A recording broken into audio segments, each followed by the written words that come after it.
This is John Allen, the editor of Crux. Welcome to another special feature, a special video feature by Crux. Crux is your one-stop shopping destination for the best in Catholic news, analysis, and commentary.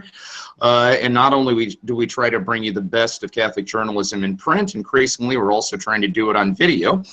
And so today we are joined by a very special guest, Father Juan Solana, who is the director of the Pontifical Institute Notre Dame in Jerusalem Center, and he comes live to us today from the holy city of Jerusalem.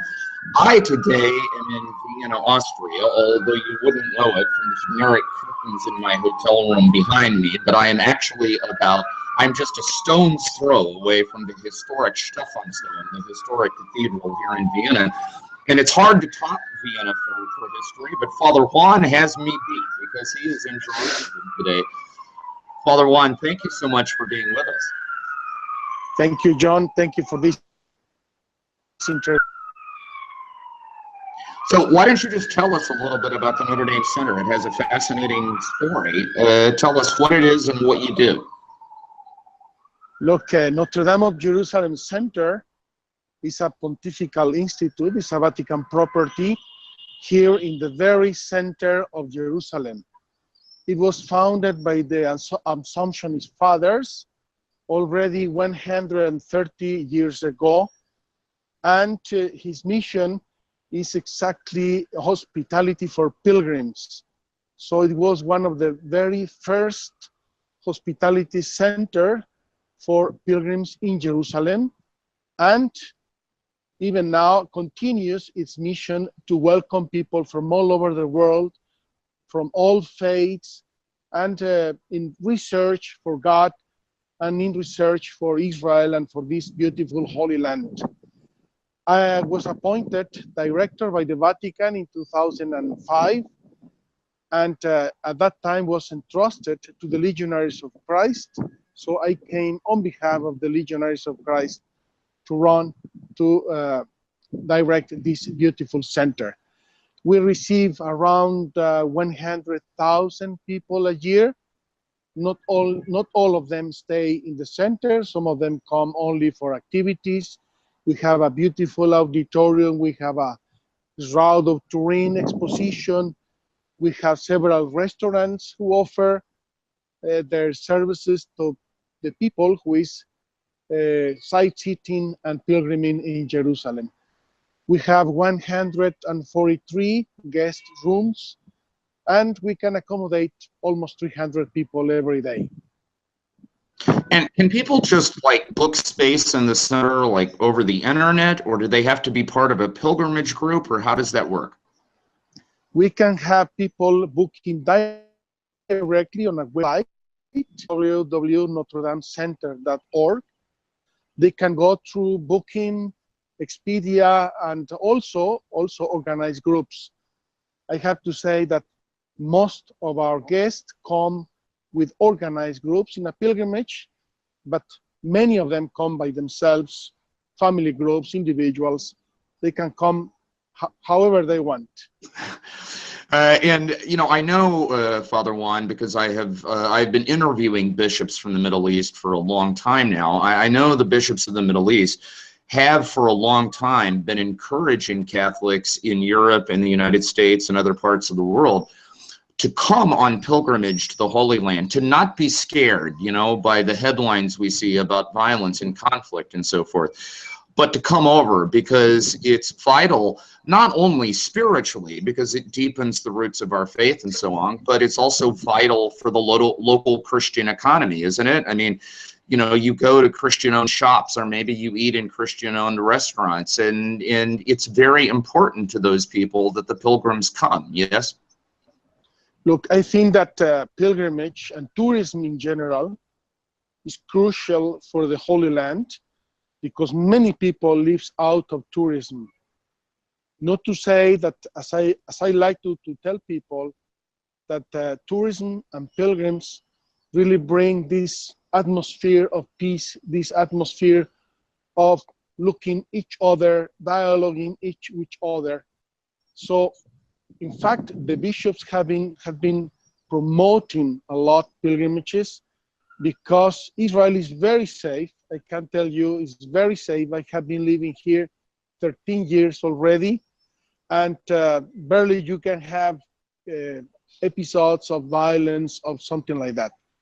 When there is a period of conflict, and we had some, of course, we tell people not to come, but in regular basis, and now, right now, it's very safe, and they can come with tranquility to visit the Holy Land. Some people are indeed afraid by the headlines because of Syria or Egypt or whatever, but I invite them to visit the geography. Syria is far from Israel. Egypt is far from Israel, from the Holy Land. And of course, the situation there, it will not affect our situation here in Israel. Now, I've heard, Father, I've heard criticism of some pilgrimage experiences over the years, because some people will say that what Americans will do or Europeans will do is they come to the Holy Land, they stay in hotels, they get on buses, they stay among themselves, they will go to the holy sites, so they will see the Church of the Holy Sepulchre, or they will go to Manger Square in Bethlehem, or whatever it is, but they don't really have any contact with the living Christian population of the Middle East, the Christians who are living there right now, and who in many ways are struggling. Does the Notre Dame Center do anything to try to promote awareness of what the situation is for Christians in the Holy Land today? Look, first of all, I don't think so that that is really true 100%. In all hotels, in all the shops, in all the restaurants, with the driver of the bus, you will be dealing with people in daily basis. I have handled some requests to deal with the local community, but listen, the local community is not sitting waiting for people to talk about different topics. They are working, they go to school, they have their houses, and they have their businesses. So it's not so easy to arrange these kind of meetings for too many people. Of course, we can call, and we call indeed, speakers. We can arrange meetings with some priests, with some leaders, with some people, but it is not so easy for the Christian local community to have in regular basis meetings with people coming from all over the world. That's Sure. the reality. Sure. Listen, you, as you said a minute ago, you've been living in the Holy Land for 13 years now, and I think many people would probably be very jealous of that. I mean, that's a very special opportunity you've had in your life. How have those 13 years in the Holy Land affected your own faith, your own spiritual journey? Look, I used to say to our visitors, to our pilgrims, an image that is very enlightening. But in a week, they will pass from the black and white television to the 3D in a week regarding the Gospels. So if that's true for a week, you can imagine what it is for 13 years in a row. I used to say Mass in every week at the Holy Sepulchre, Bethlehem, Mount Tabor, on the boat in the Sea of Galilee, in Gethsemane, Nazareth. It's an amazing experience. And one can say, Father, did you get used to it? Somehow, yes, because I know very well all the places, and it will not marvel me as it was at the very beginning. Which really marvels me is the faith of the people, is the amazement they experience, is the conversation we had with pilgrims on regular basis. So let's put this way, that this flow of the people of God that comes in touch with the holy sites makes an amazing experience. That could be a good expression of my own experience. Okay, Father, I know you're very busy, and it's getting late in Jerusalem. It's getting close to dinner time, but let me ask you one last question. If there is somebody out there watching this, who maybe for a long time has been considering the idea of a pilgrimage to the Holy Land, but wasn't really sure whether to do it or not, and how to do it, and all of that. If you had to put just into a couple of sentences for the ordinary Catholic why it's important at least once in their lifetime to come to the Holy Land, what would that be? Your faith will become much more alive.